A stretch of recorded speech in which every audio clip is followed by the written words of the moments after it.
السلام علیکم۔ ناول حجاب بائی آمنہ خان کی یہ قسط نمبر 13 ہے۔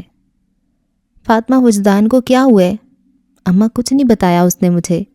انہوں نے دسترخوان پر بیٹھی ہوئی بیٹی سے پوچھا جو کچن میں کھڑے ناشتہ بنا رہی تھی۔ اماں آپ ایک بار پھر کیوں نہیں چلی جاتی زرمینہ کے گھر؟ فاطمہ نے انڈا فرائنگ پین میں ڈالتے ہوئے کہا۔ اب ہم کیسے جائیں ان کے گھر؟ انہوں نے اسی دن ہمیں کہہ دیا تھا ہم اپنے خاندان سے باہر رشتہ نہیں کرتے۔ انہوں نے تسبیح کا دانہ پھیرتے ہوئے کہا۔ اماں اب ایک بار میں تو کوئی ہاں نہیں کر دیتا نا، آپ پھر جائیں ان کے گھر۔ فاطمہ بچی کی یہ حالت تم سے اگر نہیں دیکھی جاتی، میں تو پھر ایک ماں ہوں۔ میرا گلاب کی طرح کھلتا بچہ بالکل مرجھا گیا ہے، اس کے چہرے پہ مسکراہٹ دیکھنے کو میں ترس گئی ہوں۔ تمہیں نہیں پتہ اس کو دیکھ کے میرا دل خون کے آنسو روتا ہے۔ مجھے میرے اندر سے خون کی بو آتی ہے، مگر میرے ہاتھ میں کچھ نہیں ہے۔ میرے ہاتھ میں اگر ہوتا میں اس لڑکی کو آج ہاتھ سے پکڑ کے لے آتی، اپنے بیٹے کے ہاتھ میں اس کو دیتی۔ یہ لو بجی اپنی زرمینہ لو، وہ زرمینہ جو تمہاری خوشی ہے، تمہاری مسکراہٹ ہے، مگر میرے بس میں نہیں ہے کچھ۔ انہوں نے اپنی آنکھوں سے آنسو صاف کرتے ہوئے کہا۔ اماں میرے کہنے پہ ایک بار پھر چلی جائیں۔ اب وہ کچن سے نکل کے ماں کے پاس آئی تھی، ان کے پاس بیٹھی۔ فاطمہ ہم پہلے بھی تمہارے اور وجی کی خاطر گئے تھے، وہ لڑکی بہت پیاری ہے، اتنی پیاری کہ مجھے تم بیٹیوں سے زیادہ محبت ہوئی ہے اس سے، مگر کچھ چیزیں قدرت کی طرف سے ہی ممکن نہیں ہوتی۔ اگر وہ ہمیں سید ہونے کے ناطے اپنی بیٹی دے بھی دیں، جتنی عزت وہ میری کر رہے تھے، میں ان کے سامنے اپنی بیٹی کی خوشیوں کی بھیک مانگوں، ان کے سامنے اپنی جھولی پھیلا دوں، وہ کبھی انکار نہ کریں، میری جھولی کبھی خالی پیچھے نہ ہونے دیں، وہ اسی وقت اپنے لخت جگر ہمیں دے دیں۔ لیکن جب ان کو یہ پتہ چلے کہ ہم اہل تشیع ہیں تو پھر کیا ہو؟ جو چیزیں ممکن ہی نہیں ہیں، جو چیز قدرت کی طرف سے ہی ممکن نہیں ہے، اس میں اور تم کیا کر سکتے ہیں؟ انہوں نے ایک سردا بھری اور بیٹی کو دیکھنے لگیں جو نظریں جھکائے گہری سوچ میں گم تھی۔ السلام علیکم بھائی، میں فضا بات کر رہی ہوں۔ اس نے اتنے دنوں کے انتظار کے بعد شہاب کو کال کی۔ جی وعلیکم السلام۔ اس کو پتہ تھا فضا کون ہے، وہ جانتا تھا اس کو، وہ زرمینہ کی واحد سہیلی تھی جس کی وہ بات کرتی تھی۔ بھائی میں نے زرمینہ کا پوچھنا تھا، وہ اتنے دنوں سے یونیورسٹی نہیں آئی، وہ ٹھیک تو ہے نا؟ اس نے یونیورسٹی کے گارڈن میں کھڑے ہوتے ہوئے پوچھا۔ اب دعا کیجیے گا اس کے لیے، اس کی ٹیسٹ رپورٹ صحیح آئے۔ اس نے اپنے آنسو کو ضبط کرتے ہوئے کہا۔ کیا مطلب ٹیسٹ رپورٹس؟ کیا ہوا اس کو؟ وہ جانتی تھی یقیناً کوئی بڑی وجہ ہے تبھی وہ یونی نہیں آ رہی، ورنہ ایسا کب ہوتا تھا کہ وہ نہ آئے؟ وہ تو اتنا بیمار بھی ہوتی، پھر بھی وہ وجدان کو دیکھنے کے لیے ضرور آتی تھی۔ فی الحال کچھ نہیں پتا کیا ہوا ہے اس کو، ابھی رپورٹس آئیں گی تو ہمیں پتہ چلے گا۔ زری کدھر ہے؟ کون سے ہاسپٹل میں ہے؟ مانسیرا میں ہیں آپ لوگ؟ اس نے جلدی جلدی سوالوں پہ سوال کرنے شروع کیے۔ نہیں، ہم مانسیرا میں نہیں ہیں، ہم ایبٹ آباد کمپلیکس میں ہیں۔ بھائی میں وہاں آ جاؤں گی اس کو دیکھنے کے لیے، اس نے بھاری ہوتی ہوئی آواز میں کہا۔ آپ ابھی نہیں آئے، ہو سکتا ہے ہم آج کل میں پنڈی کے لیے نکل جائیں۔ کیا پنڈی؟ اس نے دل پہ ہاتھ رکھتے ہوئے کہا اور سسکیاں لینے لگی۔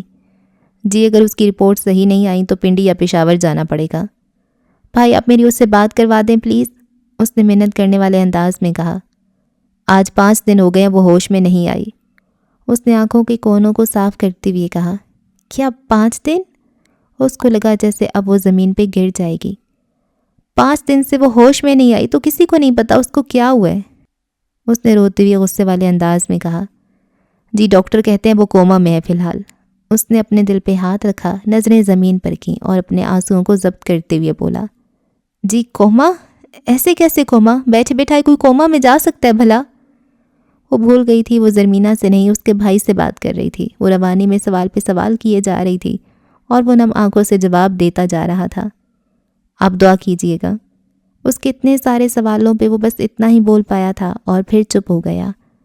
میں بہت دعا کروں گی، بہت۔ اس نے اب کی بار باقاعدہ اونچا اونچا رونا شروع کیا تھا، وہ جو سسکیاں لے رہی تھی، اب یونیورسٹی میں ہی کھڑے رو رہی تھی۔ دوسری طرف سے کال بند ہوئی، جیسے دوسری طرف کوئی خود بھی رو رہا ہو اور وہ کسی دوسرے کا رونا برداشت نہیں کر سکتا ہو۔ امی اگر وجدان اس لڑکی سے اتنی محبت کرتا ہے تو چھوڑ دے پھر یہ سب، فاطمہ نے سوچنے والے انداز میں ماں کو کہا جو خود بھی بالکل خاموش بیٹھی تھی۔ کیا چھوڑ دوں میں آپ ہی؟ وہ ہال کے دروازے میں کھڑا تھا جب بہن نے اس کی طرف مڑ کے دیکھا۔ وجدان؟ اس کو بالکل بھی اندازہ نہیں تھا وہ باہر کھڑا ہوگا اور اس کی بات کو سن لے گا۔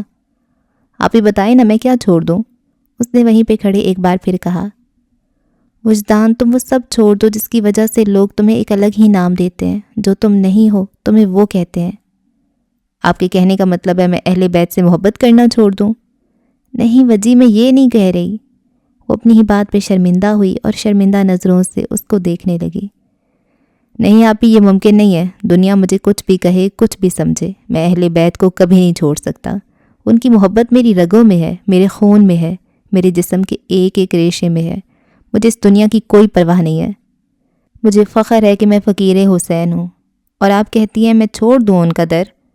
وہ بہن کے پاس آیا، وہیں بیٹھا جہاں اس کی ماں اور بہن پہلے سے بیٹھے تھے۔ جی میں یہ نہیں کہہ رہی کہ تم اہل بیت کو چھوڑ دو، میں یہ کہہ رہی ہوں کہ تم وہ چیزیں کرنا چھوڑ دو جس سے لوگ تمہیں شیعہ سمجھتے ہیں، شیعہ کہتے ہیں۔ فاطمہ نے اس کی طرف دیکھتے ہوئے کہا، جو اس کو حیرت سے دیکھ رہا تھا۔ کس چیز کو چھوڑ دوں میں؟ علی کا نام لینا چھوڑ دوں، محرم کے مہینے میں غم کرنا چھوڑ دوں، حسین کے دکھ پہ دکھی ہونا چھوڑ دوں، اہل بیت پہ کیے جانے والے مظالم کا تذکرہ کرنا چھوڑ دوں، مولا علی کی شہادت پہ ابن مجلم کو لعنت بھیجنا چھوڑ دوں، یزید اور اس کے ساتھیوں کو لعنتی کہنا چھوڑ دوں، حسین کی مجلس میں بیٹھنا چھوڑ دوں، فاطمہ بنت محمد سے محبت چھوڑ دوں، میں آخر کیا کیا چھوڑوں؟ آپ ہی، میں ان میں سے کون سی چیز چھوڑوں کہ لوگ مجھے شیعہ نہ کہیں، لوگ میری وجہ سے آپ کو اہل تشیع نہ کہیں، اور وہ مجھے مل جائے؟ آپ ہی، اگر وہ مجھے اہل بیت کو چھوڑنے پہ ملتی ہے نا، تو خدا کی قسم یہ تو میری ایک محبت ہے، اہل بیت کے نام پہ میری ایسی ہزار محبتیں قربان۔ وہ آج ایک لڑکی کی محبت میں نہیں بول رہا تھا، وہ اہل بیت کی محبت میں بول رہا تھا۔ فاطمہ نے اس کو بہت غور سے دیکھا تھا، جب بھی وہ زرمینہ کا نام لیتا تھا ہمیشہ اس کی آنکھوں میں آنسو ہوتے تھے، دل میں ایک الجھن ہوتی تھی، اور جب وہ اہل بیت کی محبت میں بولتا تھا اس کی آنکھوں میں چمک ہوتی، چہرے پہ نور ہوتا اور دل میں سکون ہوتا تھا۔ آپ ہی، مجھے یہ سمجھ نہیں آتی، جو اہل بیت سے محبت کرتا ہے اس کو شیعہ کیوں کہا جاتا ہے؟ کیوں؟ سنیوں کا کوئی حق نہیں ہے کہ وہ اہل بیت سے محبت کریں، ان سے محبت کا اظہار کریں۔ اگر میں ایک سید اور ایک سنی ہو کے اہل بیت سے محبت کرتا ہوں تو مجھے شیعہ کہا جاتا ہے، میرا مسلک اہل تشیع ہو جاتا ہے۔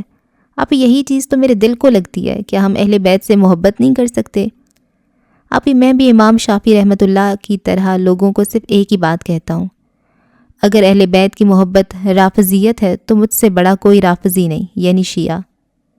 جو انہوں نے کہا میں بھی وہی کہتا ہوں، اگر اہل بیت کی محبت سے میں شیعہ ہو جاتا ہوں تو اللہ رب العزت کی قسم مجھ سے بڑا شیعہ کوئی نہیں۔ وہ جب بھی اہل بیت کی محبت پہ بولتا تھا وہ نہیں دیکھتا تھا سامنے کون بیٹھا ہے، وہ ایک محبت سے، عقیدت سے بولتا چلا جاتا تھا۔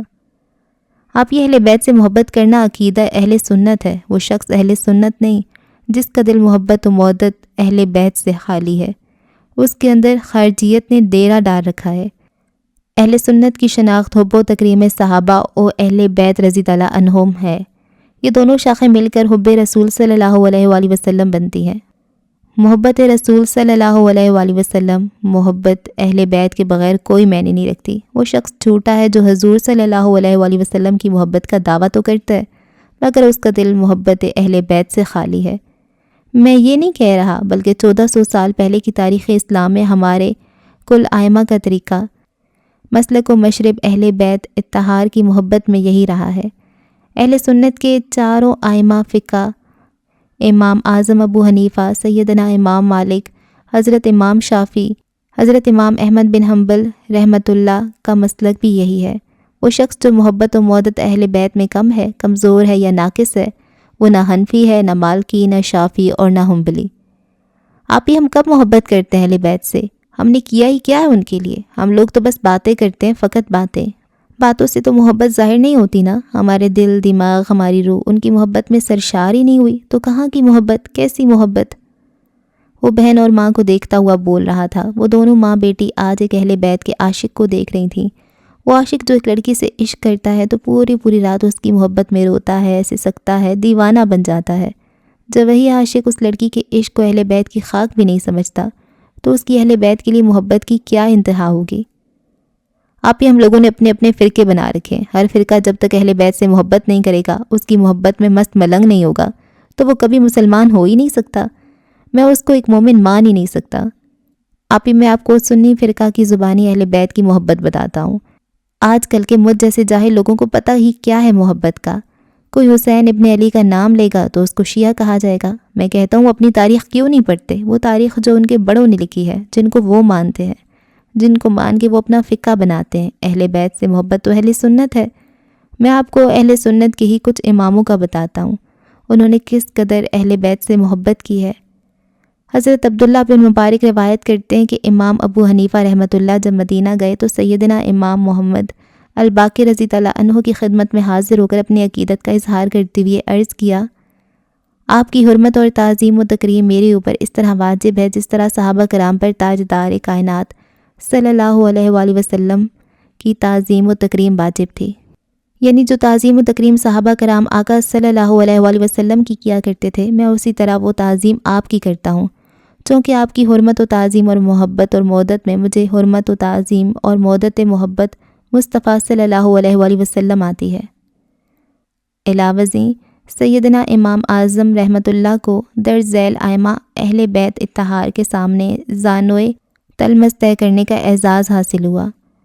امام زید بن علی یعنی امام زین العابدین کے بیٹے اور امام حسین کے پوتے، امام عبداللہ بن علی یعنی امام زین العابدین کے بیٹے اور سیدنا امام حسین کے پوتے، امام عبداللہ بن حسن المثنیٰ، امام حسن المثلث، امام حسن بن زید بن امام حسن مجتبیٰ، حسن بن محمد بن حنیفہ، امام جعفر بن تمام بن عباس بن عبد المطلب۔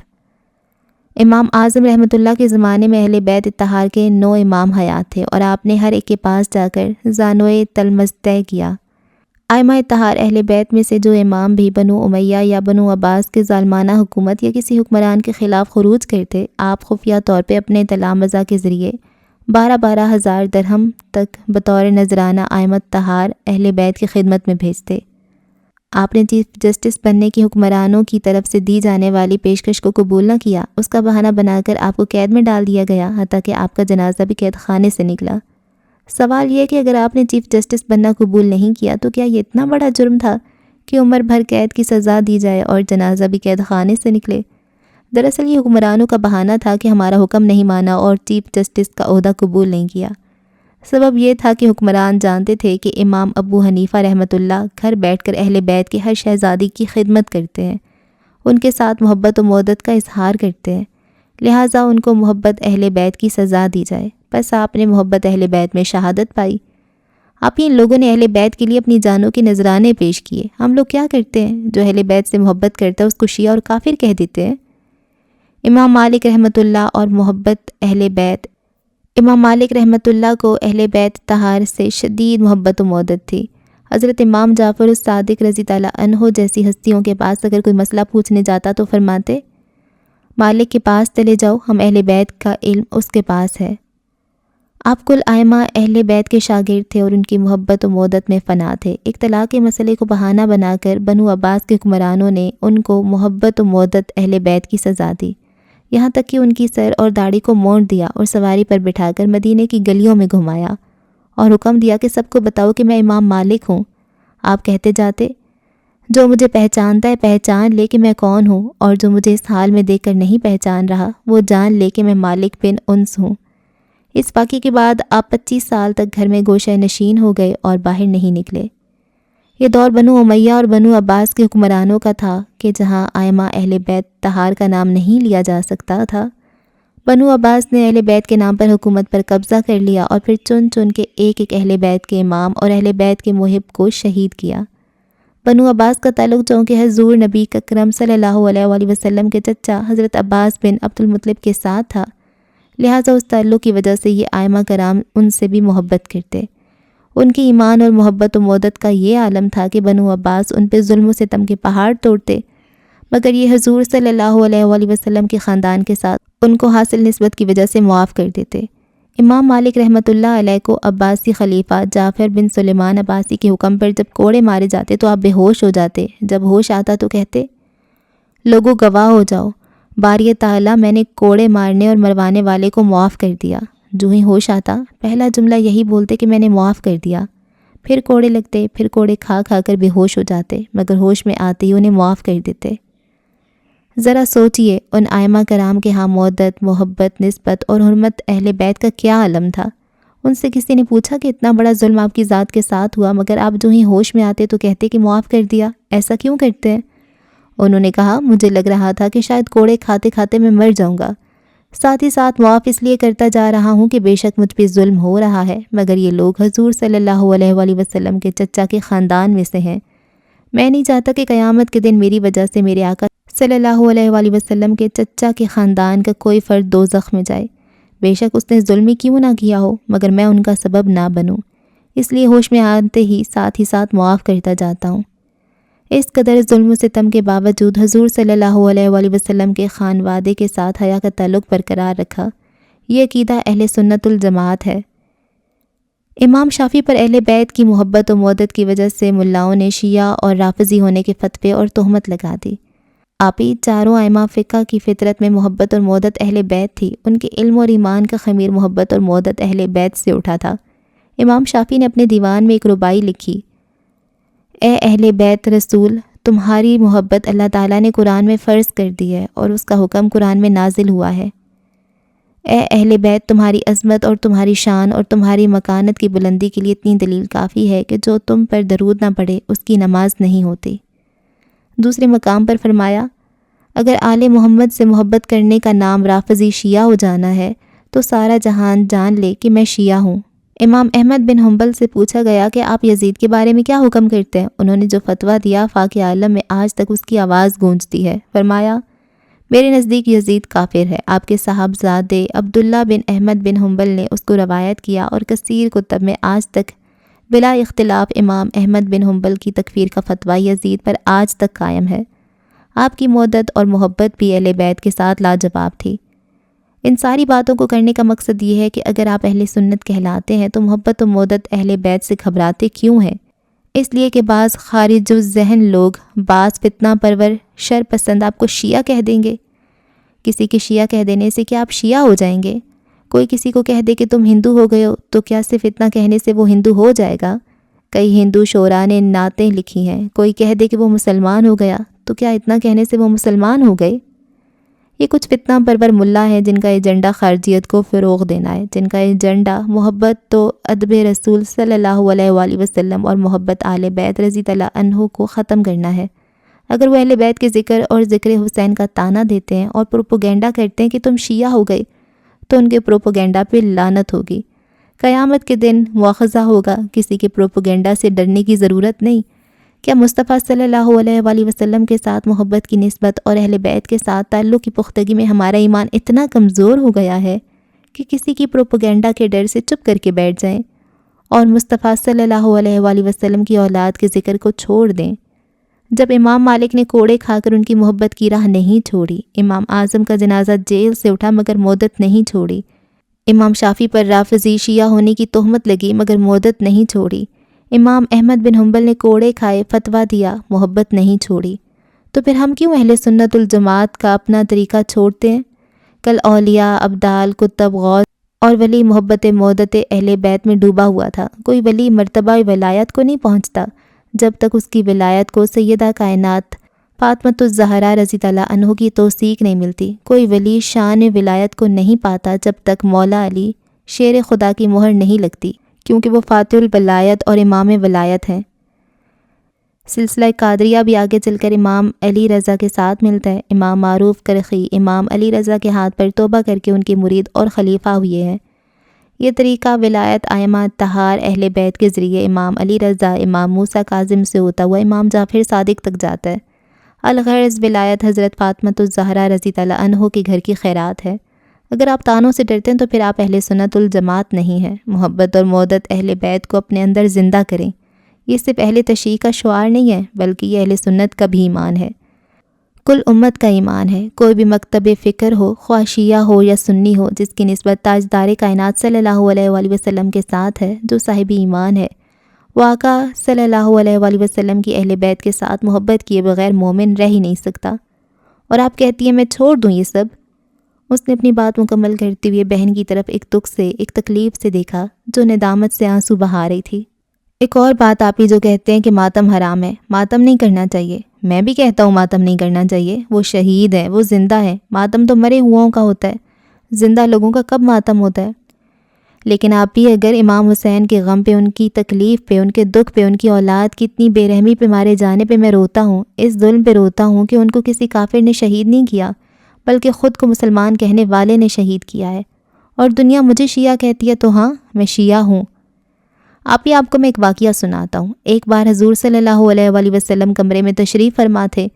آپ نے ام المومنین حضرت سلمہ رضی اللہ عنہ کو فرمایا کہ دروازے پہ کھڑی ہو جاؤ، آج مجھ سے ایک فرشتہ ملنے کو آ رہا ہے جو پہلے کبھی نہیں آیا۔ آپ فوراً گئیں اور دروازے پہ کھڑی ہو گئیں۔ اتنے میں امام حسین علیہ السلام کھلتے کھلتے اندر آئے اور اس کمرے میں چلے جہاں حضور اقدس تشریف فرما تھے۔ تھوڑی دیر بعد حضور کے رونے کی آواز آئی، زور سے رونے کی آواز آئی۔ حضرت ام سلمہ حضور پر نور کے رونے کی آواز پہ بھاگتی بھاگتی اندر گئیں۔ آپ نے دیکھا حضور نے امام حسین کو اپنے سینے سے لگایا ہوا ہے اور زاروں قطار پھوٹ پھوٹ کے روئے جا رہے ہیں۔ آپ گھبرا گئیں، فوراً عرض کی، میرے ماں باپ آپ پہ قربان، آپ کیوں رو رہے ہیں؟ آپ نے فرمایا، یہ جو فرشتہ آیا تھا اس نے مجھے بتایا میرے اس بچے کو میری امت قتل کر دے گی۔ فرشتے نے مجھے وہ زمین دکھائی ہے جہاں اس کا خون گرے گا، مجھے وہ مٹی دکھائی ہے۔ جب حضور پر نور روتے ہیں تو بتاؤ ہماری جان اتنی سخت کیسے ہو سکتی ہے کہ ہم اس دن پہ اپنا دل پتھر کر لیں؟ اب ایک اور واقعہ بتاتا ہوں میں آپ کو۔ امام زین العابدین پوری رات رویا کرتے تھے۔ ایک دن ان کے خادم نے پوچھا، حضور آپ ساری رات کیوں روتے ہیں، سوتے ہی نہیں؟ اس کی اس بات پہ آپ پھر رونے لگے۔ آپ نے عرض کی، یعقوب علیہ السلام کا یوسف گم ہوا تھا، وہ مل بھی گیا تھا۔ یعقوب علیہ السلام ایک بیٹے کی جدائی میں 40 سال روتے رہے، اتنا کہ آنکھوں کی بینائی چلی گئی۔ میں نے ان آنکھوں سے سارے گھر کو ذبح ہوتے ہوئے دیکھا ہے، تو کیسے نیند آ جائے مجھے، کیسے سو جاؤں میں؟ ڈاکٹر صاحب میری بیٹی ٹھیک تو ہو جائے گی نا؟ ابراہیم صاحب نے ڈاکٹر کو غور سے رپورٹس دیکھتے ہوئے پریشانی سے پوچھا۔ دیکھیں ابراہیم صاحب، ہمیں بالکل سمجھ نہیں آ رہی آپ کی بیٹی کو کیا بیماری ہے، وہ کوما میں ایسے اچانک کیسے چلی گئی؟ یہ تو بہت کم کیسز میں ہوتا ہے کہ پیشنٹ ایسے کوما میں جائے۔ مجھے بہت حیرت ہوئی ہے، میری زندگی میں آج تک کبھی کوئی کیس نہیں آیا ایسے سامنے کے پیشنٹ بیٹھے بٹھائے کوما میں چلا جائے۔ دوسرا، مجھے یہ بھی اندیشہ ہے کہ آپ کی بیٹی کو گردوں کا مسئلہ ہے، اس کی ایک کڈنی بالکل کام نہیں کر رہی ہے، اور مجھے یہ لگتا ہے کہ ہمیں آپریشن کر کے اس کڈنی کو نکالنا ہے، اور ہم کوما کی حالت میں آپریشن بھی نہیں کر سکتے، اور اگر ہم نے یہ کڈنی جلد از جلد نہ نکالی تو ہو سکتا ہے وہ ساتھ والی کڈنی کو بھی ڈیمیج کرے۔ اگر دونوں گردے نہ ہوں تو آپ کو پھر پتہ ہی ہے ایک مریض کا بچنا کتنا مشکل ہوتا ہے۔ فی الحال ہم بس ان کے ہوش میں آنے کا انتظار کر رہے ہیں۔ ڈاکٹر ان کو ہر بات تفصیل سے بتا رہا تھا اور وہ ڈوبتے دل کے ساتھ سن رہے تھے۔ ڈاکٹر صاحب اب ہم کیا کر سکتے ہیں؟ انہوں نے کانپتے ہاتھوں کے ساتھ اپنا پسینہ صاف کرتے ہوئے پوچھا۔ فی الحال ہم کچھ بھی نہیں کر سکتے سوائے دعا کے، دعا کریں کہ وہ ہوش میں آ جائیں۔ آپ لوگ ان کے پاس بیٹھا کریں، باتیں کیا کریں، بے شک وہ بے ہوش ہے مگر آپ کی باتیں وہ سن سکتی ہے۔ اب ایسا ہے کہ کوئی معجزہ ہی ہو وہ ہوش میں آ جائے، ورنہ ان کو بچانا بہت مشکل ہے۔ فضا کیا ہوئے آپ کو، رو کیوں رہی ہیں آپ؟ نتاشا نے اس کو روتا دیکھتے ہوئے پوچھا۔ جی میں۔ وہ ایک دم چونکی اور سامنے دیکھا، اس کے سامنے اس کی کلاس کی ایک لڑکی کھڑی تھی۔ اس کو تو اندازہ ہی نہیں ہوا وہ کلاس میں بیٹھی ہے اور کب اس کی آنکھوں سے آنسو نکلے۔ کیا ہوا آپ کو فضا؟ نتاشا کی اس بات پہ سامنے بیٹھی ماہنور نے اس کو دیکھا اور فوراً اس کے پاس آئی۔ کچھ نہیں یار، وہ جو کب سے ضبط کیے بیٹھی تھی منہ پہ ہاتھ رکھے اونچا اونچا رونے لگی۔ اس کے رونے پہ ساری کلاس اس کی طرف متوجہ ہوئی۔ کچھ ہی وقت میں سب کرسیوں سے اٹھ کے اس کے سامنے کھڑے ہو گئے۔ یار بتاؤ تو صحیح ہوا کیا ہے؟ وہ زرمینہ، اس نے روتے ہوئے بس اتنا ہی کہا، اس سے آگے کچھ بولا ہی نہیں گیا۔ زرمینہ کے نام پہ سب نے ایک دوسرے کو دیکھا اور پھر اس لڑکی کو جو اونچا اونچا سسکیاں لے لے کر رو رہی تھی۔ کیا ہوا زرمینہ کو فضا؟ سامنے کھڑے مدثر نے اس کے رونے پہ حیرت سے پوچھا۔ مدثر ہی نہیں، وہاں ہر کوئی حیران کھڑا تھا، ہر کوئی ایک دوسرے کو دیکھ رہا تھا۔ زرمینہ ایبٹ آباد ہاسپٹل میں کوما کی حالت میں، اس نے روتے روتے ٹکڑوں میں بات کی جو ہر بندہ سمجھ گیا تھا۔ ہر کوئی وہاں ایک سکتے کی حالت میں کھڑا تھا۔ مطلب؟ کچھ وقت بعد ماہنور نے ایک بار پھر اس سے پوچھا، جیسے اس کو حیرت ہوئی ہو، جیسے اس نے کچھ غلط سنا ہو۔ یار ایسا کیسے ہو سکتا ہے، ایک دم اچانک کوئی کوما میں کیسے جا سکتا ہے؟ سب اس کی طرف دیکھ کے حیرت سے پوچھ رہے تھے، بات کر رہے تھے۔ ہاں میں ٹھیک کہہ رہی ہوں، میری آج صبح کچھ وقت پہلے اس کے بھائی سے بات ہوئی ہے، انہوں نے بتایا مجھے۔ اس کے ساتھ ساتھ آج ہر کوئی پریشان تھا، جیسے سب کے دل کو چوٹ لگی ہو۔ کلاس فیلو جتنا بھی برا کیوں نہ ہو، جب بھی اس پہ برا وقت آتا ہے سارے اس کے دکھ میں برابر کے شریک ہو جاتے ہیں۔ پھر وہ تو تھی ہی زرمینہ گل جو ہر ایک کے دل میں گھر کیے ہوئے تھی، ہر ایک کی مدد کرتی تھی، ہر ایک کے کام آتی تھی۔ کلاس کی ہر لڑکی اس سے اپنے راز شیئر کرتی تھی اور وہ ان کو اپنے دل کے ایک کونے میں محفوظ کر دیتی تھی، دفن کر دیتی تھی۔ فضا کے پوچھنے پہ بھی وہ اس کو نہیں بتاتی تھی۔ یہ خبر سب کے لیے بہت بری تھی۔ آج وہاں موجود ہر کوئی افسردہ تھا، اور ان سب میں ایک ہانیہ بھی تھی جس کو لاکھ اس سے اختلاف سہی مگر اس کا سن کے وہ برداشت نہ کر سکی اور دل میں اس کی بہتری کے لیے دعا کرنے لگی۔ فضا آپ مت روئیں، آپ دیکھنا وہ ٹھیک ہو جائے گی بالکل۔ ہانیہ نے اس کے پاس آتے ہوئے اس کے کندھے پہ ہاتھ رکھتے ہوئے کہا، انشاءاللہ وہ ٹھیک ہو جائے گی اور ہم سب اس کو دیکھنے بھی چلیں گے۔ مدثر نے اس کے سامنے کھڑے ہوتے ہوئے کہا، اور ہانیہ نے برا سا منہ بنا کے اس کو دیکھا۔ اس کو شدید چڑ تھی اس کا اپنی بات میں بولنا۔ آپ ہی میں یہ نہیں کہتا کہ ہمارے مذہب میں ماتم جائز ہے، ایسا بالکل بھی نہیں ہے، اور وہ بھی شہیدوں کا۔ میں بس یہ کہتا ہوں اگر کوئی امام حسین کے غم میں آنسو بہا دے تو وہ کافر بھی نہیں ہوتا۔ بے شک ماتم کرنا اسلام میں جائز نہیں، لیکن ماتم سے مراد اونچا اونچا رونا، یہ نہیں کہ ہم پتھر بن جائیں۔ اس دنیا میں امام حسین سے زیادہ مظالم کسی پہ نہیں ڈھائے گئے۔ بے شک وجی ماتم کرنا جائز نہیں ہے۔ تمہاری اس بات سے مجھے ایک واقعہ یاد آیا ہے۔ حضرت جعفر طیار حضور اکرم صلی اللہ علیہ وآلہ وسلم کے سگے چچا زاد بھائی میدان جنگ میں شہید ہوئے۔ ان کی 4 زوجہ محترمہ بیوہ ہوئیں، چھوٹے چھوٹے بچے یتیم ہوئے۔ اونچا اونچا رونے لگیں۔ آقا علیہ السلام ان کی اس حرکت سے اس قدر غضبناک ہوئے اور کہا، ان کے منہ پہ خاک پھینک دو۔ حالانکہ حضرت جعفر طیار علیہ السلام اہل بیت میں سے تھے اور اس قدر ظلم سے شہید ہوئے تھے، مگر پھر بھی آقا علیہ السلام نے ان کی بیویوں کو زور زور سے چیخ کے رونے کی اجازت نہیں دی۔ یہاں سے ہمیں پتہ چلتا ہے رونا تو جائز ہے، مگر سر سے دوپٹے اتار کے چیخ چیخ کے سینے پیٹ کے رونا اسلام میں حرام قرار دیا ہے۔ بے شک آپیہ بالکل ٹھیک کہتی ہیں۔ میں تو یہ کہتا ہوں کوئی سنی ہے تو اس کو سنی چھوڑ دو، کوئی شیعہ ہے تو اس کو شیعہ رہنے دو۔ اس دنیا میں تو 73 فرقے ہیں اور جنت میں صرف ایک ہی فرقہ جائے گا۔ اب ہمیں کیا پتہ وہ کون سا ایک فرقہ ہے جو جنت میں جائے گا۔ ویسے بھی ان فرقوں نے زمین پہ ہی ختم ہو جانا ہے۔ کسی کا فرقہ ختم کرنا ہماری ذمہ داری نہیں ہے، یہ جس کا کام ہے ہمیں انہی پہ چھوڑنا چاہیے۔ بس آپ ہی دعا کریں حضرت عیسیٰ علیہ السلام اور امام مہدی کا نزول ہو جائے اور اس دنیا سے یہ فتنے ختم ہو جائیں۔ بے شک وجہ حدیث مبارکہ میں ہے، صحیح مسلم میں حضرت ابو ہریرہ رضی اللہ عنہ سے بیان کرتے ہیں کہ حضرت عیسیٰ علیہ السلام نزول فرمائیں گے، عدل اور انصاف سے فیصلے کریں گے۔ اس وقت ایک سجدہ کرنا دنیا و مافیہ سے بہتر ہوگا۔ پھر حضرت ابو ہریرہ نے حضرت عیسیٰ علیہ السلام کے نزول کی تائید میں یہ آیت پڑھی، اہل کتاب میں سے ہر شخص حضرت عیسیٰ علیہ السلام کی وفات سے پہلے ان کی تصدیق کرے گا۔ اور ایک جگہ حضرت جابر بن عبداللہ بیان کرتے ہیں کہ حضور پاک صلی اللہ علیہ وآلہ وسلم نے فرمایا، میری امت کا ایک گروہ ہمیشہ حق کے لیے لڑتا رہے گا اور قیامت تک حق پہ قائم رہے گا اور ثابت رہے گا، یہاں تک کہ حضرت عیسیٰ علیہ السلام تشریف لے آئیں گے۔ مسلمانوں کا امیر حضرت عیسیٰ علیہ السلام سے کہے گا کہ آئیے نماز پڑھائیے۔ حضرت عیسیٰ علیہ السلام فرمائیں گے، نہیں، تم میں سے بعض کی امامت کروں گا۔ حضور پاک نے فرمایا، حضرت عیسیٰ علیہ السلام کا یہ قول اس امت کی فضیلت ظاہر کرنے کے لیے ہوگا۔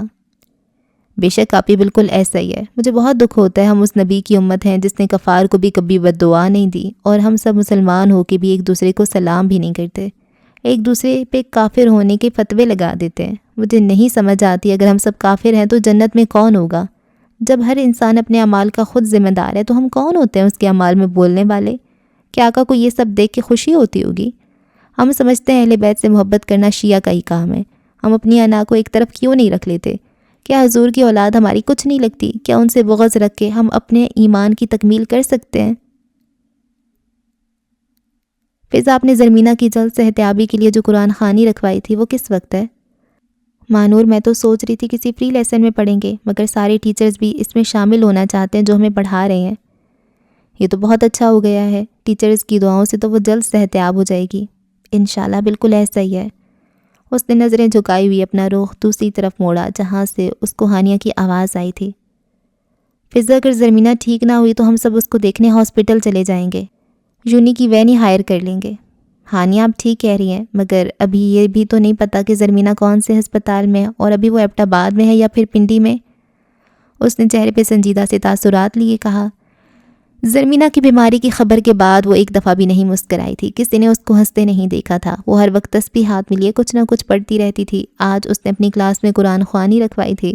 اس کو لگ رہا تھا جیسے زرمینہ بیمار نہیں ہوئی، وہ بیمار ہو گئی ہے۔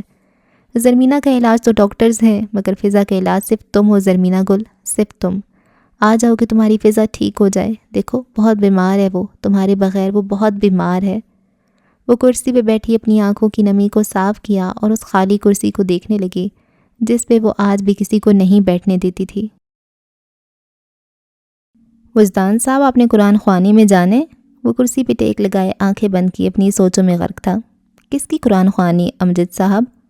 آپ کو نہیں پتا، ہماری ایک اسٹوڈنٹ بہت سیریس کنڈیشن میں ہاسپٹل میں ایڈمٹ ہے اور سنے کافی دنوں سے اس کو ہوش نہیں آیا۔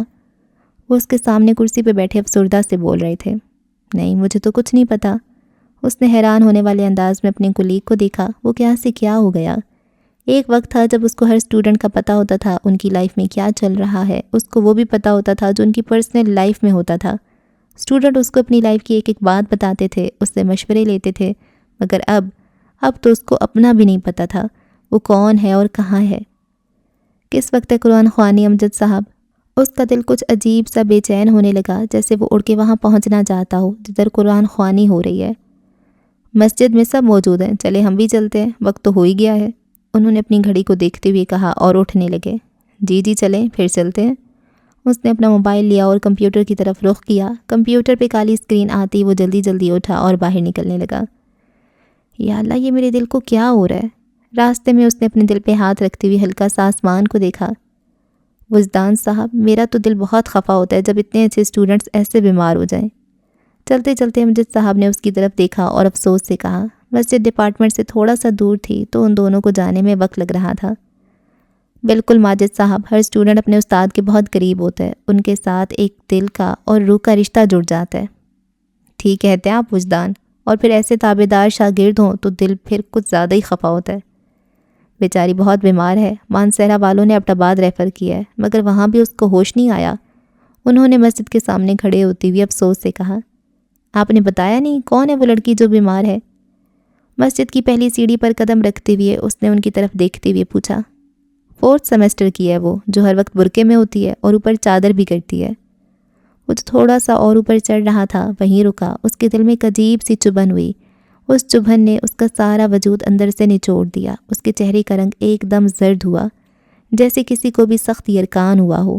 وہ پیچھے مڑا، اس کو لگا جیسے اس کی ٹانگوں نے اس کا ساتھ چھوڑ دیا ہے، وہ کچھ ہی لمحوں میں زمین پہ گر جائے گا۔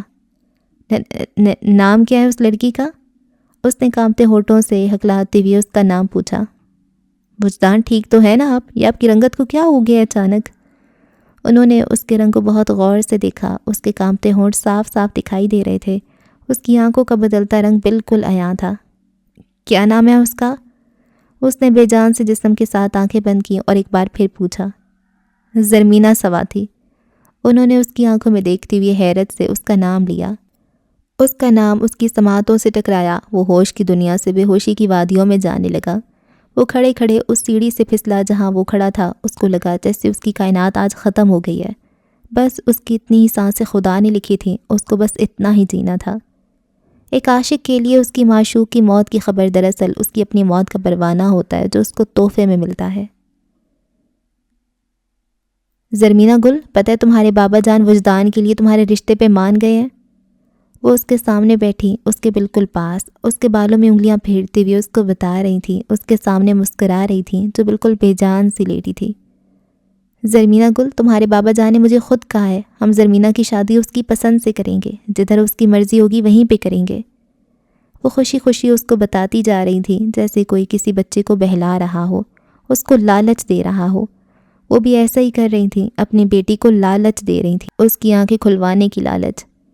زری، پتہ ہے میں نے بابا جان کو کہا ہے وہ تو سواتی نہیں ہے، وہ تو سید ہے۔ پھر پتہ ہے زری انہوں نے کیا کہا؟ کہنے لگے تو کیا ہو گیا، وہ سید ہے، وہ میری بیٹی کی پسند ہے، مجھے اس کی پسند سے آگے کوئی نہیں ہے، نہ خاندان، نہ ذات پات، نہ حسب نسب، نہ ہی میرا سواتی خون۔ پتہ زری اتنا خوش ہوئی میں، شکر ہے نا، دیکھو ہمارے خاندان میں تو کسی کی تو سوچ بدلی ہے۔ تمہیں یاد ہے زری تمہاری پھپھو کی بیٹی نے تبھی زہر کھائی تھی نا کہ وہ قوم سے باہر شادی کرنا چاہتی تھی اور ہمارا خاندان مان نہیں رہا تھا۔ میں تمہیں صوفیہ نہیں بننے دوں گی زرمینہ، میری بیٹی محبت کے نام پہ نہیں مرے گی۔ تم ٹھیک ہو جاؤ زری، تم ٹھیک ہو جاؤ تاکہ تم اپنے خاندان کی تاریخ بدلو، برسوں پرانی روایت بدلو، تم وہ کرو جو آج تک ہونا ناممکن تھا۔ دیکھو زری تمہارے بابا جان تمہارا ساتھ دیں گے، بس اس کے لیے تمہیں ایک کام کرنا ہے، تمہیں اٹھنا ہے، اپنی آنکھیں کھولنی ہے بچے۔ اب کی بار ان کی مسکراہٹ بالکل ختم ہوئی، آنکھوں سے آنسو چھلک چھلک کے گرنے لگے۔ وہ کبھی اس کے بالوں میں ہاتھ پھیرتیں، کبھی اس کا سر پہ دوپٹہ ٹھیک کرتیں، پھر تھوڑا آگے ہوتی، اس کے ماتھے پہ پیار دیتی، اس کا ہاتھ اٹھاتی، اس ہاتھ کو اپنے لبوں کے ساتھ لگاتی، پھر اس کو اپنے رخسار کے ساتھ لگاتی، روتے روتے ہنس دیتی، اپنی بیٹی کو جھوٹی آسیں اور امیدیں دیتی۔ وجدان ٹھیک تو ہیں آپ؟ وجدان ہوش کرو یار، کیا ہو گیا؟ ماجد صاحب اپنے بازوؤں پہ اس بے جان مگر زندہ جسم کو سہارا دیے کھڑے تھے۔ کیا ہوا ہے وجدان سر کو؟ پاس سے گزرتے کچھ سٹوڈنٹس نے اس کو دیکھا تو بھاگتے بھاگتے مسجد کی سیڑھیوں پہ آئے، اس کو مضبوطی سے پکڑا اور وہیں سیڑھیوں پہ بٹھایا۔ وہ زندہ تو تھا مگر اپنے ہوش میں نہیں تھا، اس کی سانسیں تو چل رہی تھیں مگر سانس نہیں آ رہی تھی۔ پانی لاؤ جلدی۔ ماجد صاحب نے ان میں سے ایک لڑکے کو پانی کے لیے بھیجا جو بھاگتا بھاگتا مسجد میں گیا اور پانی کا گلاس لیے واپس آیا۔ سر مجھے لگتا ہے ہمیں سر کو ایمرجنسی لے کے جانا چاہیے۔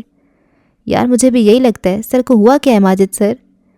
کچھ پتہ نہیں، ہم مسجد جا رہے تھے، اچانک سے گرے اور بے ہوش ہو گئے، انہوں نے اس کے منہ پہ پانی چھلکاتے ہوئے کہا۔ وہ آنکھیں بند کیے سیڑھیوں پہ بے ہوش لیٹا تھا، اس کا سراپا اس کے سامنے آیا، وہی لڑکی حجاب کیے ہوئے، چہرے پہ نقاب لیے ہوئے، آنکھوں میں ایک امید لیے اس کو دیکھ رہی تھی جیسے اس کو بلا رہی ہو۔ شاہ جی منتظر ہوں میں آپ کی، آ جائیں میرے پاس اس سے پہلے کہ دیر ہو جائے۔ وہ آنکھیں بند کیے اس کو دیکھ رہا تھا، وہ اس کے سامنے بیٹھی اس کو بلا رہی تھی۔ ملکہ میں ضرور آؤں گا، میرا انتظار کرنا۔ سر کچھ کہہ رہے ہیں ماجد سر؟ وہ بے ہوشی میں اس سے وعدے کر رہا تھا۔ وجدان؟ ماجد صاحب نے اس کے رخساروں پہ تھپ تھپایا، ایک بار پھر پانی کا چھینٹا اس کے اوپر پھینکا۔ ملکہ میرا انتظار کرنا۔ اب کی بار بڑبڑاہٹ میں صفائی آئی تھی، کوئی بھی اس کے منہ کے ساتھ کان لگا کے سنتا تو آسانی سے سمجھ جاتا۔ کیا ہوا ہے سر کو؟ ارے یہ تو وجدان سر ہے، سر اور اس حالت میں کیا ہوا ہے سر کو؟ کچھ ہی منٹوں میں وہاں ایک ہجوم بن گیا تھا، وہاں کوئی اور نہیں پڑا تھا بلکہ یونیورسٹی کا ہیرو پڑا تھا، وہ جو ہر دل عزیز تھا، جس کو ہر کوئی چاہتا تھا۔ اس کو اس حالت میں دیکھنا سب کے لیے قابل فکر بات تھی، اس کو تو سب نے ہنستا کھیلتا دیکھا تھا، مسکراتا دیکھا تھا۔ یہ پیلے چہرے کے ساتھ سامنے لیٹا شخص کون ہے جو اپنے ہوشوں میں ہی نہیں ہے، ایک زندہ لاش بنا ہوا ہے۔ شاہ جی لیٹ نہ ہو جانا، جلدی آنا۔ ایک بار پھر وہ حجاب والی اس کے سامنے آئی، جیسے کوئی فرشتہ اس کے خیالوں میں آ رہا ہو، اس کو جینے کی ایک آس دے رہا ہو۔ ابھی نہیں مرنا، کوئی تمہارا انتظار کر رہا ہے۔ شاہ جی؟ جی میری ملکہ، جلدی آئیں۔ میں آ رہا ہوں ملکہ، جلدی آنا۔ جلدی آؤں گا میرے دونوں جہانوں کی ملکہ، میرے مرنے سے پہلے آ جانا۔ اب کی بار ان موٹی آنکھوں میں آنسو تھے، آنکھوں میں ایک تڑپ تھی۔ ملکہ تمہیں کچھ نہیں ہونے دوں گا میں، میری ملکہ میرا انتظار کرنا۔ وہ بے ہوش لیٹا شخص اب سب کو سوچنے پہ مجبور کر رہا تھا، اس کے ہونٹوں پہ ملکہ اور آنکھوں سے نکلتا پانی سب کو حیران کر رہا تھا۔ ہر کوئی اس کو دیکھ رہا تھا، جن کو اس کے عاشق ہونے پہ شک تھا آج ان کو یقین ہو رہا تھا، اور وہ بار بار ملکہ کے نام کی تسبیح پڑھ رہا تھا۔ ابراہیم صاحب آپ جتنی جلدی ہو سکے زرمینہ کو پنڈی لے کے جائیں۔ ڈاکٹر جدون نے اس کی رپورٹس کو دیکھنے کے بعد زرمینہ کو دیکھا جو بالکل مردہ پڑی تھی۔ لیکن ڈاکٹر صاحب، ابراہیم صاحب آپ کے پاس اتنا بھی وقت نہیں ہے کہ آپ اس لیکن کا جواب سننے میں ضائع کریں، آپ بچی کو فوراً لے کے جائیں، 1 منٹ کی بھی تاخیر نہ کریں۔ میری بیٹی ٹھیک تو ہو جائے گی نا ڈاکٹر صاحب؟ آپ کی بیٹی کا ایک گردہ بالکل فیل ہو گیا ہے، اب ہم کوما میں آپریشن نہیں کر سکتے، آپ بس دعا کریں کسی بھی طرح یہ ہوش میں آ جائیں۔ آپ کی بیٹی کو اب کوئی معجزہ ہی بچا پائے گا، دعا کریں۔ ڈاکٹر صاحب نے ابراہیم صاحب کے کندھے پہ ہاتھ رکھتے ہوئے کہا اور خود باہر چلے گئے۔ وہ جو باپ تھا اس کے لیے ایک قدم بھی اٹھانا پولیس رات کو پار کرنے کے مترادف تھا۔ ان ڈاکٹروں کے سینے میں دل نہیں ہوتا، کیسے کسی کو موت کا کہہ دیتے ہیں؟ جھوٹی آس تو دے دیں، ہمیں کچھ امید تو ہو۔ باہر کھڑی ماں نے ساری باتیں سن لی تھیں، وہ بچوں کی طرح سسکیاں لے لے کے رونے لگیں۔ اماں نہیں روئے آپ، ہماری زری بالکل ٹھیک ہو جائے گی، پنڈی سے واپسی پہ ہنستی ہنستی آئے گی۔ سلطان نے ماں کو اپنے سینے سے لگایا، وہاں ہر کوئی ایک دوسرے کو سہارا دے رہا تھا، ہر ایک کا دل اندر سے کانپ رہا تھا، مگر ان کو مضبوط ہونا تھا، باپ کو اولاد کے لیے اور اولاد کو باپ کے لیے۔ زری کی بچی تو ٹھیک ہو جائے ایک دفعہ، گن گن کے بدلے نہ لیے تم سے تو دیکھنا۔ ماں کو سینے سے لگایا، آنکھوں میں آنسو لیے وہ اس بہن کو کہہ رہا تھا جو نہ زندہ تھی نہ مردہ۔ ملکہ! ایک زوردار چیخ لگاتی وہ ہوش کی دنیا میں آیا، اپنی آنکھیں کھولیں، اپنے سر کو ہاتھوں میں پکڑا، ادھر ادھر دیکھنے لگا، جہاں پوری یونیورسٹی اس کی آنکھ کھولنے کی منتظر کھڑی تھی۔ وہ سب کو دیکھنے لگا، سب کے چہرے پہ ایک مسکراہٹ آئی، ان کے اٹھے ہوئے ہاتھ انہوں نے منہ پہ پھیرے اور شکر کا کلمہ پڑھا۔ سر آپ ٹھیک تو ہیں نا؟ اس کے پاس بیٹھے لڑکے نے اس سے پوچھا۔ بس اتنا ہی کہہ کہ وہ مسجد کی سیڑھیاں چڑھنے لگا۔ مسجد میں جاتے ہی وہ وہیں رکا۔ وہاں اسٹوڈنٹس کا ایک ہجوم بیٹھا تھا، ان میں کچھ ٹیچرز بھی موجود تھے۔ سب نے دعا کے لیے ہاتھ اٹھائے ہوئے تھے۔ قرآن خوانی مکمل ہو چکی تھی، سب دعا کر رہے تھے۔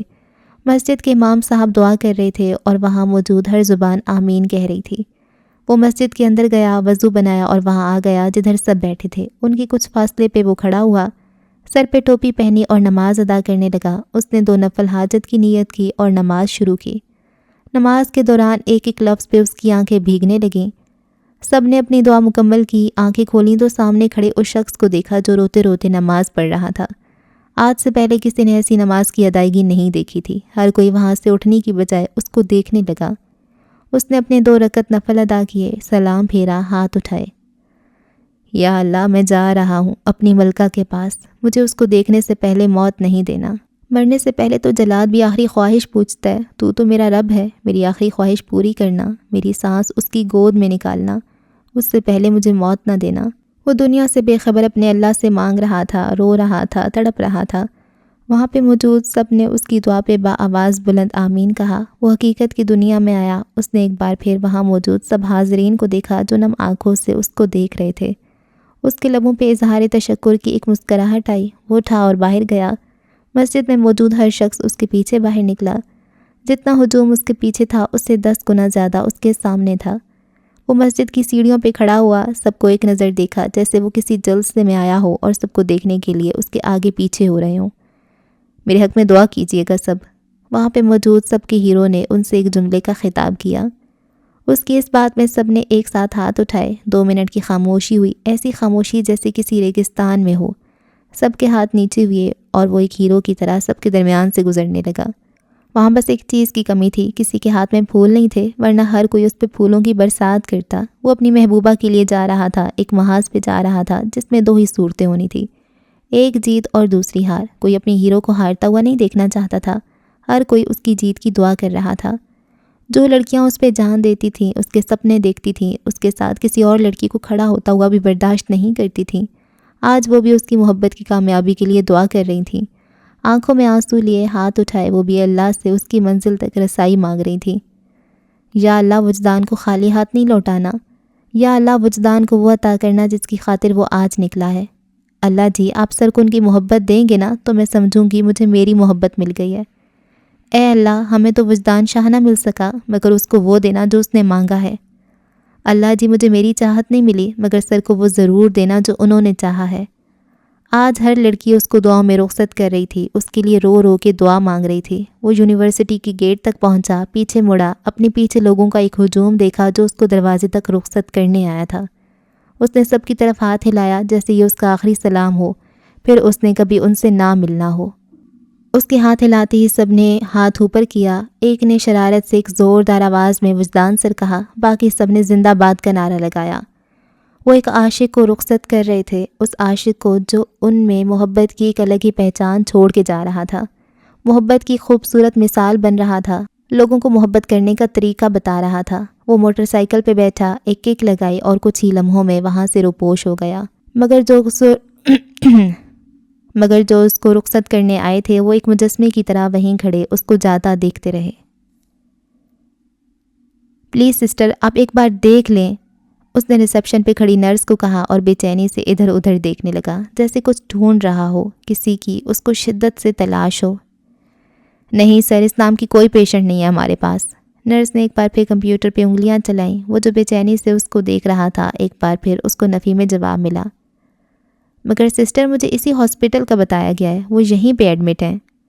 اس نے ایک بار پھر اس کو دیکھتے ہوئے کہا۔ اس کے لہجے اور انداز میں اتنی شدت تھی کہ وہ بار بار اس کے کہنے پہ دیکھتی، اپنے دل میں دعا کرتی، کاش مجھ سے دیکھنے میں غلطی ہوئی ہو اور وہ لڑکی یہیں ہو، اسی ہسپتال میں۔ مگر جن کا ملنا نصیب میں نہ لکھا ہو وہ 1000 منتوں کے اور لاکھ وظیفوں کے بھی نہیں ملا کرتے۔ کیا ہوا ہے حاجرہ؟ کچھ نہیں، یہ ایک پیشنٹ کا پوچھ رہے ہیں، مگر ان کا ریکارڈ ہماری پریزنٹ لسٹ میں نہیں مل رہا۔ میں نے جوائن بھی ابھی کی ہے، ڈیوٹی تو مجھے کوئی آئیڈیا بھی نہیں ہے۔ اس نے اپنے ساتھ والی نرس کو تفصیلاً بتایا جو ہاتھ میں کچھ فائلز لیے ابھی وہاں پہنچی تھی۔ کیا نام ہے پیشنٹ کا؟ حاجرہ نے ایک نظر اس لڑکی کو دیکھا جو ایک جنونیت سے ادھر ادھر دیکھ رہا تھا۔ اس کو دیکھنے کے بعد اس نے پھر کمپیوٹر پہ نظریں جما لیں اور کچھ ٹائپ کرنے لگی۔ زرمینہ خان سواتی نام بتا رہے ہیں یہ؟ زرمینہ سواتی؟ اس نے اس لڑکے کی طرف دیکھتے ہوئے حیرت سے پوچھا۔ جی آپ جانتی ہیں ان کو؟ وہ یہی ہے نا؟ اس نے نرس کے چہرے کے تاثرات دیکھتے ہوئے جلدی جلدی پوچھا۔ اس کو ایک امید ملی۔ وہ ایک بار پھر اس کو اپنی نظروں سے تلاش کرنے لگا، جیسے وہ ادھر ادھر دیکھے گا وہ اس کو اپنے سامنے کھڑی ملے گی۔ ایبٹ آباد کی کمپلیکس کے گیسٹ ہال کا ایک کونا اس نے دیکھا تھا۔ ہر کھلتے دروازے پہ وہ پلٹ کے پیچھے دیکھتا، پھر دل گرفتہ سا ہو کے اس نرس کو دیکھنے لگ جاتا جو پچھلے آدھے گھنٹے سے اس کو برداشت کر رہی تھی۔ سوری سر، آپ لیٹ ہو گئے ہیں، وہ آدھا گھنٹہ پہلے ہی یہاں سے نکل گئے ہیں۔ نرس نے اس کی طرف دیکھتے ہوئے معذرت خواہ سے انداز میں کہا۔ نکل گئے ہیں؟ سفید ہوتے ہونٹوں کے ساتھ وہ ایک قدم پیچھے ہوا، نظریں جھکاتے ہوئے پھر سے ایک بار پھر بولا۔ سامنے کھڑی نرسوں نے ایک دوسرے کی طرف دیکھا، جیسے وہ آنکھوں ہی آنکھوں میں ایک دوسرے کو وہ بتا رہی ہوں جو ان کے دل میں چل رہا ہے۔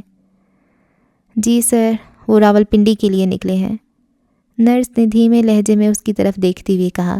ویسے بھی عاشقوں سے جتنا ہو سکے نرم بولا جائے، وہ اپنے اندر درد لیے پھرتے ہیں۔ وہ بہت بیمار ہے؟ اس نے وہیں کھڑے نظریں جھکائی ہوئے پوچھا، جیسے وہ اس کے ٹھیک ہونے کی خبر سننا چاہتا ہو، پنڈی تک جانے کا اپنا سفر آسان کرنا چاہتا ہو۔ سر اتنا تو مجھے نہیں پتا، ڈاکٹر جدون کے ساتھ میری ڈیوٹی تھی تو تب مجھے علم ہے کہ وہ پنڈی کے لیے نکل چکے ہیں۔ وہ ایک لڑکی تھی، سامنے کھڑے عاشق کو پہچان سکتی تھی، اس کو دیکھ کے کوئی بھی اندازہ لگا سکتا تھا وہ کون ہے، کیوں اس لڑکی کا پوچھ رہا ہے۔ اس کے چہرے کا رنگ، اس کے ہونٹوں کی سفیدی، آنکھوں کی ویرانی، بات کا انداز، ہر ایک کو اس کی پہچان کروا رہا تھا۔ اس لڑکی کو اندازہ تھا وہ جو سچ کہے گی، سامنے کھڑا لڑکا اس سچ کو برداشت نہیں کر سکے گا، وہ یہیں مر جائے گا۔ کون سے ہسپتال؟ اس نے جھکی نظروں سے کانپتے ہونٹوں کے ساتھ بس اتنا ہی پوچھا۔ سر ان کو ڈاکٹر جدون نے CMH ریفر کیا ہے، نرس نے اس کی طرف دیکھتے ہوئے کہا اور سامنے کھڑے اس لڑکے کو بہت غور سے دیکھنے لگی۔ وہ اس کی آنکھوں کو دیکھنا چاہتی تھی کہ وہ نظریں اٹھائے اور وہ اس کی آنکھیں دیکھ لے، اس کی آنکھوں میں اس کی محبوبہ کا عکس دیکھے۔ اس نے جھکی نظروں کے ساتھ اپنا رخ دروازے کی طرف موڑا اور بھاگتا ہوا وہاں سے باہر نکلا۔ کیسا عجیب بندہ ہے، شکریہ بھی نہیں کہہ کر گیا، ایک نے اس کو جاتے ہوئے دیکھ کے کہا اور دوسری اس کو جاتا دیکھتی رہی، جیسے کہ اب وہ اس کے سوا کچھ اور دیکھ نہیں پائے گی۔